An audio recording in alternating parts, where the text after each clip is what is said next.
Hello, welcome to the channel and thanks for joining me. Today we're going to take a look at this boombox from the very early 1980s. It's a JVC RC-656 radio cassette player. Not too many of these about now. It's not the rarest machine in the world, but to have one complete and generally in fair condition is quite nice to have. But this one has seen better days. It's a bit grubby, rather grimy and neglected. The switches are pretty crackly and noisy, and the cassette does work, but I thought what we do today is have a bit of a show and tell really. So I don't think we'll do anything too fancy today. I think we'll just take it apart, give it a good clean, service the internals, we'll get the cassette mech out, we'll service that too and replace the belt, give it a good polish the aerials, clean the casing up, and just give it a bit of TLC really, and then we'll have a look at it at the end, see if we've made an improvement. So hopefully we will. So it's definitely boombox season with the new year starting. We've done quite a few Walkmans lately, and I've got a whole bunch of Hitachi, JVC, Sanyo boomboxes and more, so do please stay tuned for those. Hit the notification bell for updates. But anyway, let's have a look at this RC-656. First thing we'll do is get it on the Towel of Destiny, get the back off and see what we're up against. Okay, the first thing to do I think is just to remove all of the knobs, get the back casing screws out. We're just checking the battery cover. So, yep, there's one in there. 2, 3, 4, 5, 6, 7, 8. So 8 screws, and then we've got the tuning knob and the fine tuning knob off the side. We'll also lose these 4 from the top as well.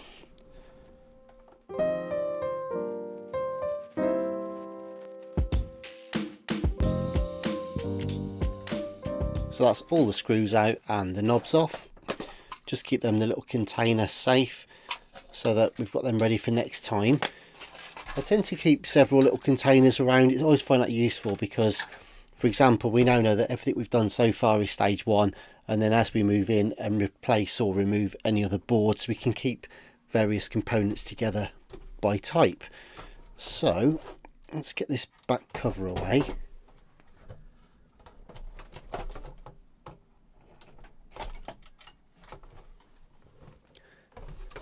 And there was a multi-plug there that goes to the antenna. And what else have we got? One down here, which goes to the circuit board from the battery compartment. There we go, simple as that. The back casing's away. You can see that the power transformer and all that kind of input side is all in there. The antennas are on there, and as I say, linked to that little board, or the multi-plug, which goes onto the radio board just there. So it doesn't look too bad in here. I was working on an RC-828 this morning, and that was horrendous. That was proper old school JVC, loads of wires everywhere, everything was soldered, and it was an absolute bird's nest in there. I mean, a feat of engineering, yes, but a real nightmare to work on. Whereas this is much more like the more modern JVC units, although this is probably early 80s.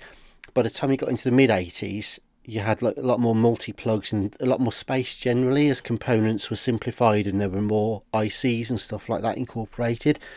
So yeah, this one reminds me very much of like a bigger RC-770 with the multi-plugs just going into the side and the whole carriages and chassis coming out. So hopefully this one shouldn't be too bad, I don't think. You'll take a couple of quick pictures for reference though, and then we'll start getting everything out so we can just start cleaning up the switches and servicing the cassette mech. So as we have a quick look around this, we've got the radio board over here mounted by probably, I can see 1, 2, 3, anywhere between 3 and 5 screws depending on which bits are attached to which, and a couple of multi-plugs that we'll get away in a moment. Then we've got the multi-plug here, very much like the RC-545 for example, where the condenser mics actually come through onto a board in the middle. We've also then got the main board, and I can see that the mech is probably held on by maybe these 4 screws here to the circuit board, because you can sometimes get the whole circuit board away, sometimes you get the whole thing away and you can split the board away from the cassette mech if you want to. I can see down here, and you may not see so well right about now, but if I try and zoom in a bit, basically we've got the counterbelt is still intact, as you can see, just about. And there's also the flat belt. There's the motor, the black one just there is the motor spindle, and there is a small flat belt which does work and it is intact, but we'll replace it nonetheless whilst we're in here. So let's just have a little bit of a zoom out and see if we can get this radio board out first, I think. So we'll just undo the speaker connections just there. There's also, as I say, various other multi-plugs as well. Be super careful because we've got the as I say, super careful, but we've also got the ferrite rod antenna look, which has actually come away. Aha, right. Now then, that's going to be a bit of fun. I only just noticed that. I think I'm going to check in a minute that all the windings are okay, but I've just noticed as I was doing that the ferrite rod antenna was out of one of its mountings, and it was actually to one side. So I'll try and reseat that in a moment. Could be a bit tricky. I always hate doing that because sometimes they can... Oh, there we go. Okay, so he's back in there. I'll put a bit of hot glue in there at some point just to reseat that properly. Right, okay, what else have we got? There's a board, sorry, a multi-plug just down here, which probably links. I'm trying to see what that one is actually. It's hard to see from here. We'll come back to that one. So let's get these screws out then. So we'll go for the blue ones first. I've not actually had a 656 apart before, so I'm just waiting to see now which ones are which. Now those multi-plugs are all away. It feels like it wants to come loose. Come on. There she is. Okay. Right, well there's the radio board. So you can see that just there. We've got the receiver chip. That's probably the multiplex chip just there. And yeah, okay. Well, we'll clean the switch a bit later. We can see the selector switch for the wavelength just there. So we'll clean that one. And what I won't do is mess with this too much, because this is your tuning capacitor, if you like. So there's your engagement on there. That will engage on these two prongs. Obviously, if we mess about with either of these two, we won't be able to line it up properly when we reinstall it. So that's okay. Right. Next then, get this main board out, see if we can access the mech. Okay, well I'm not actually honestly sure which ones need to come away next, so we'll get rid of the microphone cable for a start.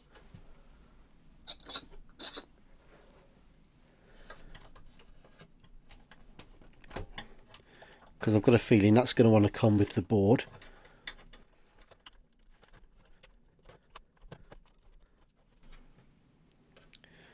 Like so. And in terms of screws then, we have got, well these ones definitely hold it, I say definitely, probably hold it to the mech.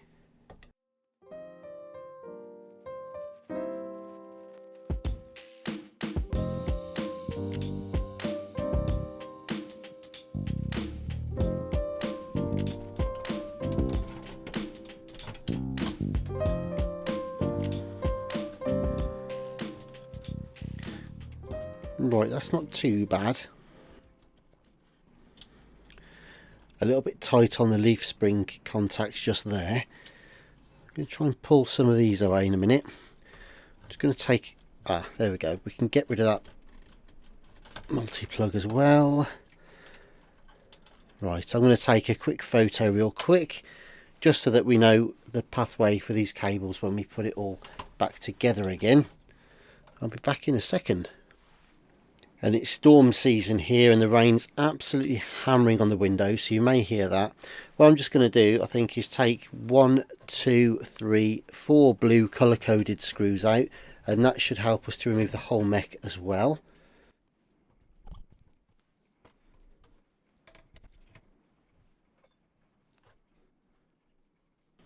And the obligatory little dot just to remind me exactly where they came from. But we can see the mech now. There we go. So, as I say, it didn't look too bad, to be fair. It was kind of working okay. I'd say the belt's marginal, actually. It's probably just on the verge of slipping because it is a bit dry. So we'll definitely put a new one in. Also, this grease has probably seen better days. Just going to have a quick look. It's not too bad, to be fair. But I'll probably clean that up and put some fresh on there as well.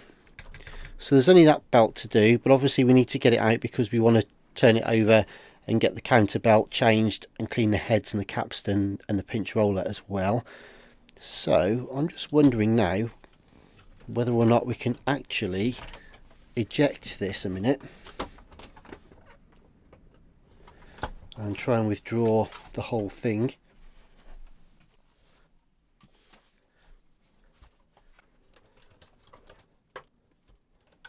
There we go.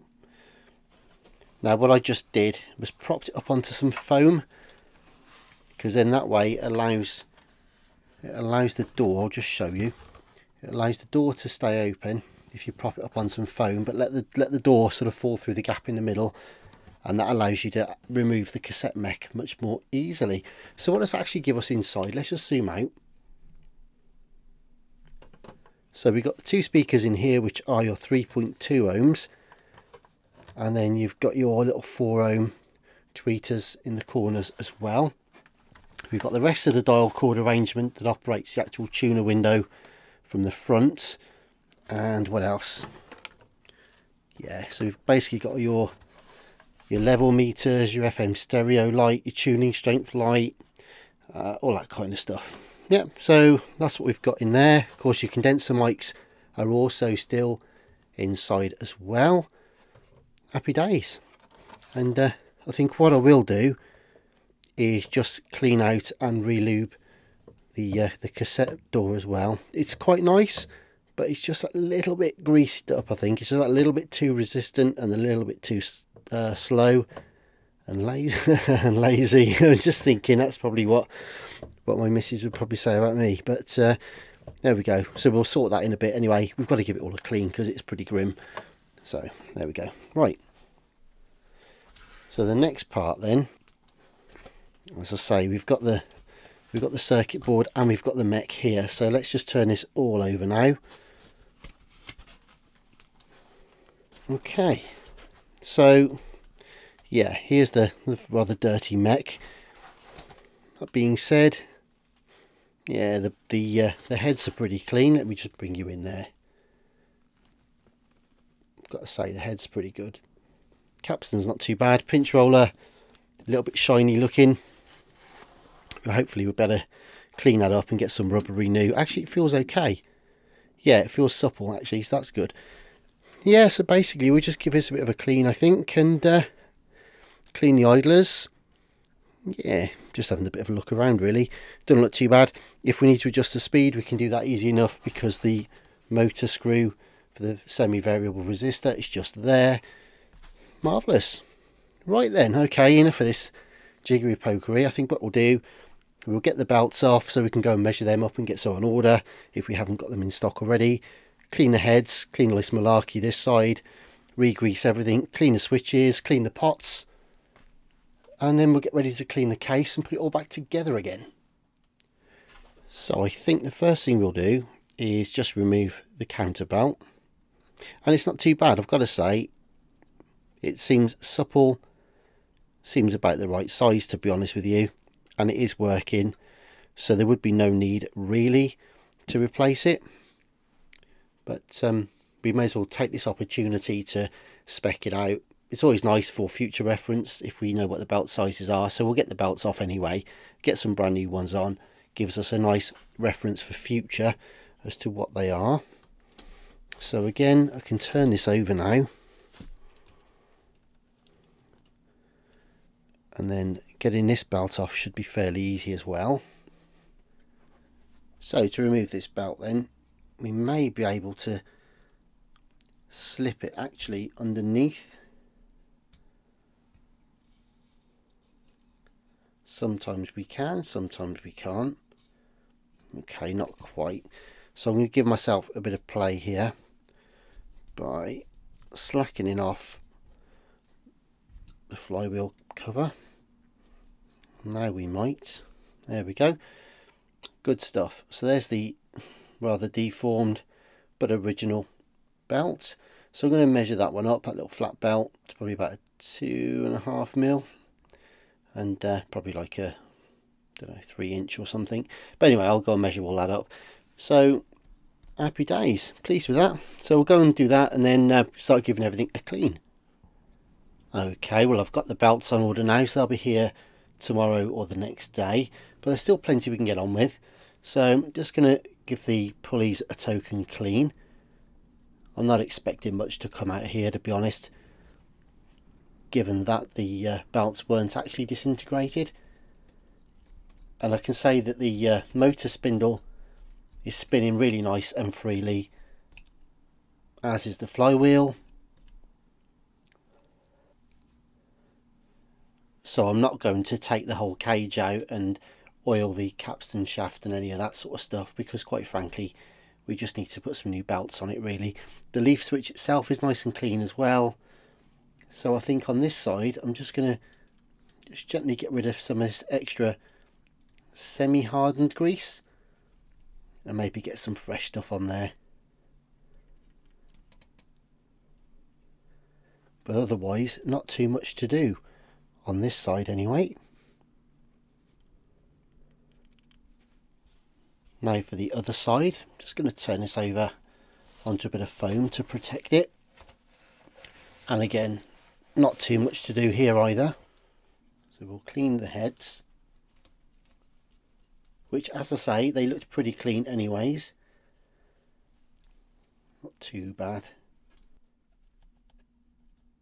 A little bit of ferrite has come off, but nothing major.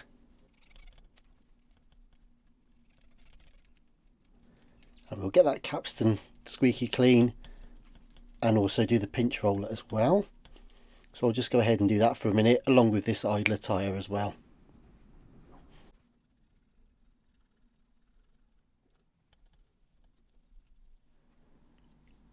So I've cleaned the heads, the capstan, the pinch roller. I've given the mech a general kind of zhuzh as well. And now I'm just cleaning away some of the stains from the transport controls. That's coming up quite nicely. It's obviously easier to do this now whilst you can get to it, rather than trying to struggle with it once it's all put back together. I thought it might have been rust or something at one point, but I think it's actually just like coffee or something might have got spilt down there at some point. Speaking of coffee, if you don't mind stopping by my Buy Me a Coffee page, that'd be ace. Maybe help me out with the cost of belts and consumables and bits and pieces. No obligation, but you know where I am if you wanted to give me a helping hand. Much appreciated, thank you. Okay, so this side's done. We've cleaned the idler tyre, given everything a bit of a clean up generally, got rid of old grease and re-lubed a couple of bits. We've cleaned the capstan, we've cleaned the pinch roller, we've cleaned the heads, we've lubed the mech a little bit over here, cleaned the transport controls, and that is literally just ready now for the counterbelt to come through when that arrives. On this side we have cleared out the mechanism as well, cleaned the bearing surfaces for the belt, ready for the new one to come in. Just giving it a general clean again and re-grease a few parts on there as well. So just while, as I say, the belts are on order, next thing to do then is just to clean the switches. And nothing too fancy for this now. We'll just get some contact cleaner into these switches that won't have been used for quite some while.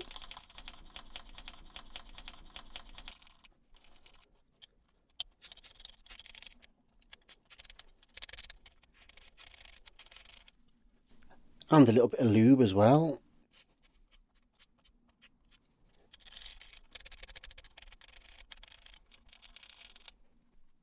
And then for the potentiometers, nice and gentle, just a bit of alcohol in there, and work that full rotation a few times.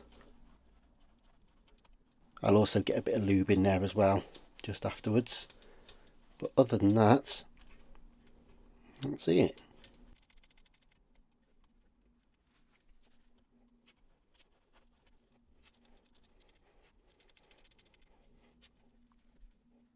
Good stuff. So we're just waiting on the belts now really, but what I wanted to do was also just try and free up this mechanism a little bit for the cassette door. Now basically the bearing is just down in here, and you may just see how slow it is to return. So if it's closed there and then open it now, still going, still going, still going, still going, there, stop. So the grease is just a little bit on the hard side, so I'm just going to drop a little bit of alcohol into there.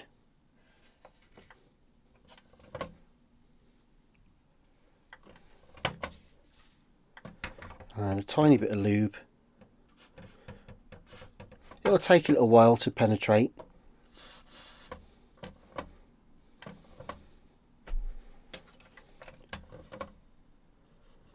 There we go. Nice. Now I can just put a fresh dab of grease back into the mech. But basically we're in business.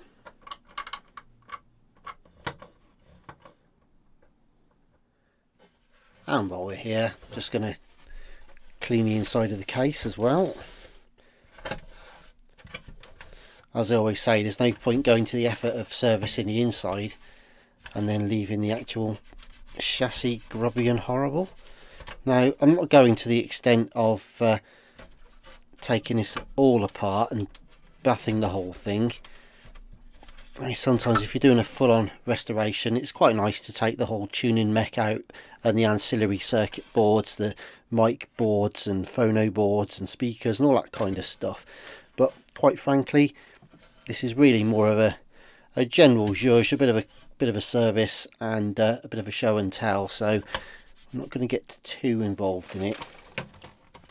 But anyway, there we go. So it's pretty grotty, as you can see, but we will be going in there now, cleaning up this goo, get some cocktail sticks and kebab skewers and who knows what else, and you'll start to see that this will come up really clean. And yeah, there's a lot of detail to get into, a lot of nooks and crannies and stuff.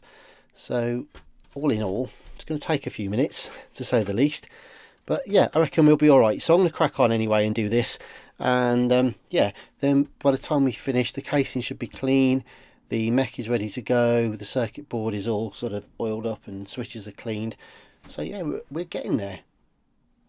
Okay, I've just spent far too long cleaning down and polishing up the cases, so that's all done. I've spared you most of that, but polished the aerials as well. So where are we at then? Well, all the boards are out, the cassette mech has been cleaned and the various parts have been serviced. We've also cleaned all the pots and lubricated those. We've cleaned the casings, so we're literally just waiting for the belts to arrive. Hopefully they'll be here tomorrow. We'll get them in, reassemble the whole thing, but yeah, that'll be for tomorrow. So I'll do a little fade to black now. Next time you see me, we'll be ready to start putting it back together again. Okay, so it's the next day and the belts have literally just arrived, so we'll get these open. And okay, let's see what we've got. Now we've got a counter belt in here, and I've also put in a couple of different sizes just for the main belt, just to make sure we're on the safe side. There's a couple of millimeters difference between them, but first things first, let's get this counter belt on.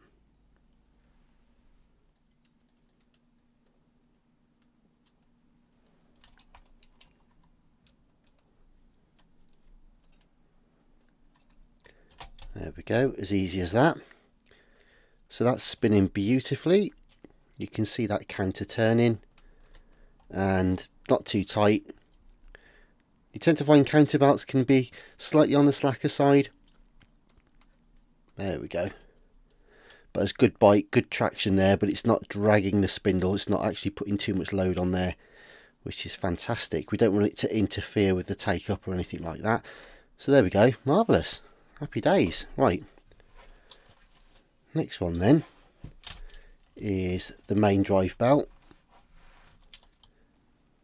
Now I've called up two different sizes, as I say, for the main drive belt. I'm going to start with the larger one just for a minute.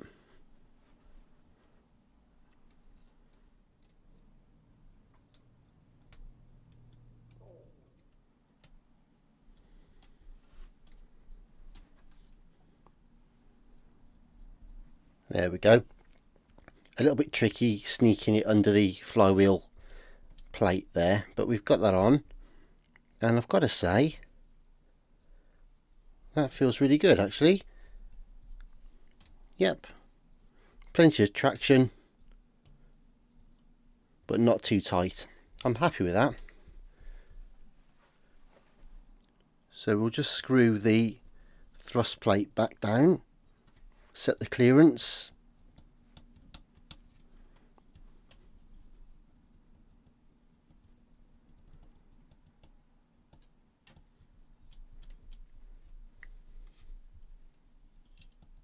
nice, and I'll just dab a little bit of nail polish on there just to set that screw, and that will be that.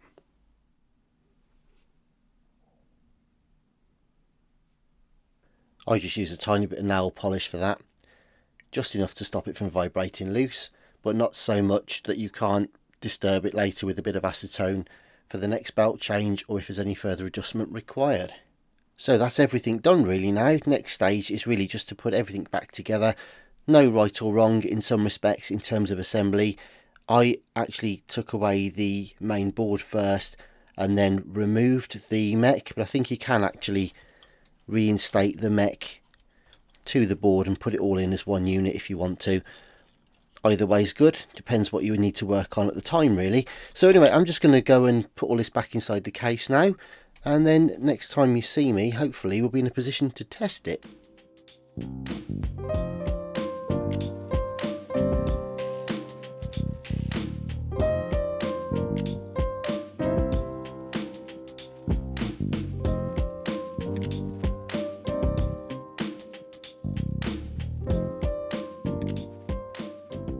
And of course this is where those little dots that we made by the screws come in handy a bit later, make assembly a lot quicker because you know exactly where the screws came from.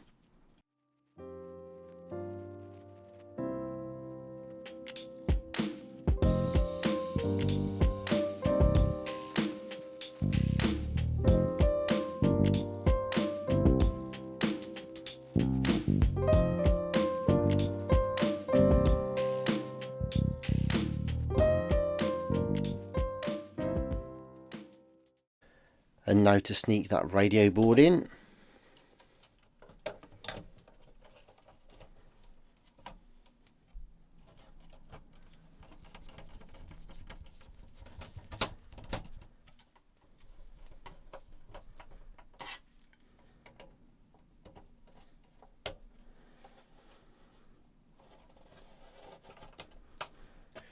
Good stuff. So that's all the screws back in the radio board.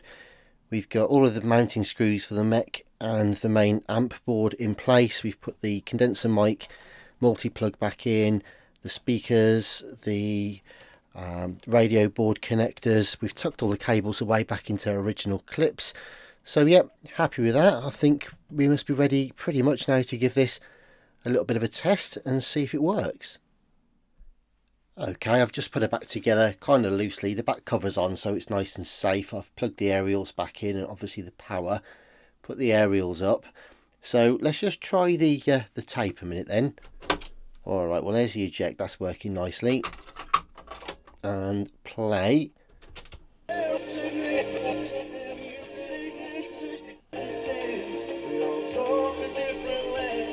Nice, that sounds fantastic. Alright, rewind. Sorry, fast forward, you can see the counter going there, and then rewind there. Nice and strong, lovely, and play. It's a shame I can't give you more of that with content match and what have you, but that sounds fantastic. So happy with that. So let's just try the radio a minute. I'm going to have to turn the lights off real quick. Sort of working in the dark a bit, but it'll give us a chance to try the FM without the interference from the LED lights. So let's just switch that over to radio. How to enter and listen to. How very happy I am with Octopus Energy. Final one lucky winner will win. Gonna get a first class stamp. £1.25 then for a first class stamp. Thank you. Keep your calls, your texts coming in about your thoughts on Royal Mail, how important it is for you to get those deliveries. £1.20 for a first class stamp. That's outrageous. £1.25 then. Anyway, that's good. So that seems to be working okay. I'm just sort of sweeping through the. Yeah, there was a tiny bit of crackle on the volume pot just now, but that seems to be cleaning itself up now. Huge savings with sofas from only $299. Tell you what, there's some lovely bass on this. But I am just having a quick sweep through the FM here, and I've noticed that the FM stereo isn't coming on. It's not straight. Go alone, fishy. Play responsibly, not available in Northern Ireland. If you're over 60, a luxury apartment. Tonight's become the stocks looking just to get me through. Yeah, there's no FM stereo there, so quite a common fault actually on these particular models, I think. So I'm going to just see if I can sort that light out. Hopefully the light's working, of course. So what you want to do is have a little listen, see if the FM stereo switch actually makes a spatial difference in sound, in which case it could just be the FM stereo LED that's gone. But all the other LEDs are okay on this, so I think it might be the pilot signal, a bit of drift there with separation. So we'll have a quick look at that in a minute and see if we can fix that, and then we should be ready to go. Alrighty, so I've taken the back off now. I'm not working on mains voltage anymore. In fact, I've switched over to the regulated power supply, which is over there, to 12 volts. Basically, we've got that running now directly to the board.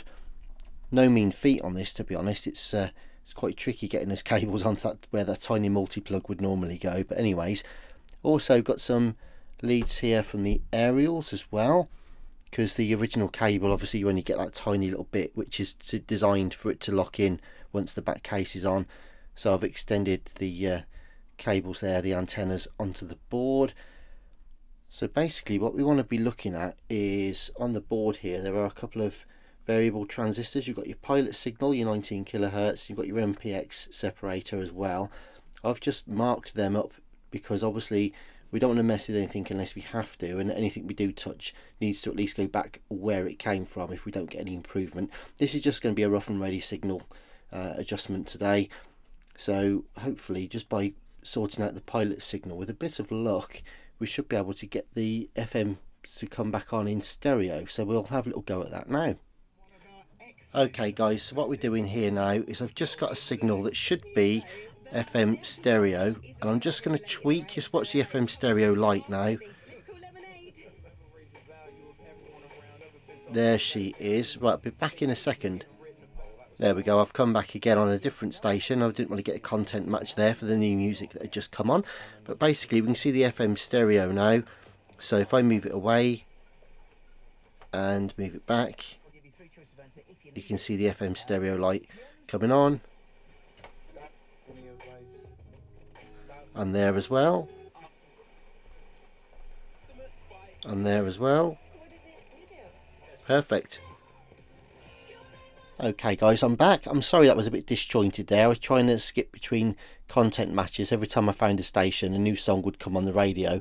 So anyway, long and the short of it is, just by tweaking this little variable resistor here, you may remember that before it was in a kind of a dead upright position, and now we've moved it over a few degrees and we've managed to get the FM stereo light. I moved it from mono to stereo and back and forth, and you can definitely hear the separation there with the stereo, and obviously the lights going on and off as well.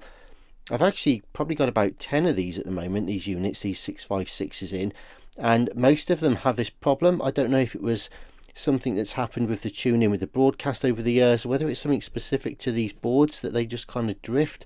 But anyway, either way, it's working beautifully now. So now's just a chance to kind of get this back on. All we've got to do is connect those aerials back up on that multi-plug, and we'll connect the power lead as well, which is the little multi-plug down there, and we'll fasten it up and give it a proper test. So here it is then, the JVC RC-656. Quite a nice unit, to be fair, quite handsome, well made and easy enough to work on. Now this particular example was really grimy. I mean, it was filthy. I've given it a really good clean. It's not perfect, but it's a lot more presentable than it was. But other than the dirt and the grime, it also had issues with the radio and the tape as well. Now the radio didn't have good FM stereo separation, and the light wasn't coming on for FM stereo. So we just made a little tweak there to the pilot signal and got the FM stereo working again. Also, with regard to the tape, it was kind of working, but we thought we'd take that out, have a look at it, degrease it, re-grease the parts, lube what we needed to, replace both the counter and the main drive belts, clean the capstan, the pinch roller, the heads, and just generally give it a bit of a clean, lubricate the cassette door, and generally give it a bit of a going over really. Also, the pots and the switches were really dirty and crackly, so we've cleaned those as well. So as I say, now she's got new belts, the mech's working nicely, the radio is working correctly, and the switches and sliders all seem to be okay as far as we know. So let's give it a bit of a test and see what we've got then. So first thing, I'll just put a tape on and play.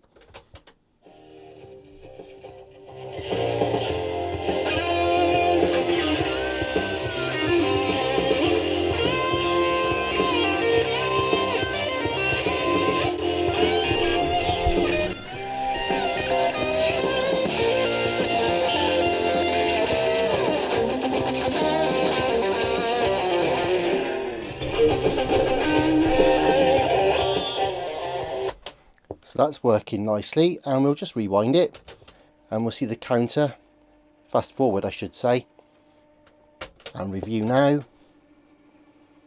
Nice, and play.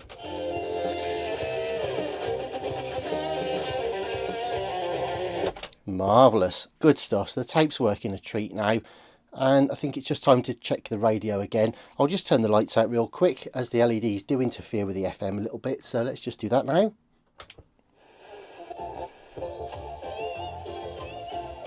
Nice. So there she is then, the radio's working, the tape's working nicely, and she's a lot cleaner than she was. So thanks very much for watching, hope you found it enjoyable and indeed useful. Check out some of my other videos, stay safe, and I'll be back soon. Bye bye for now.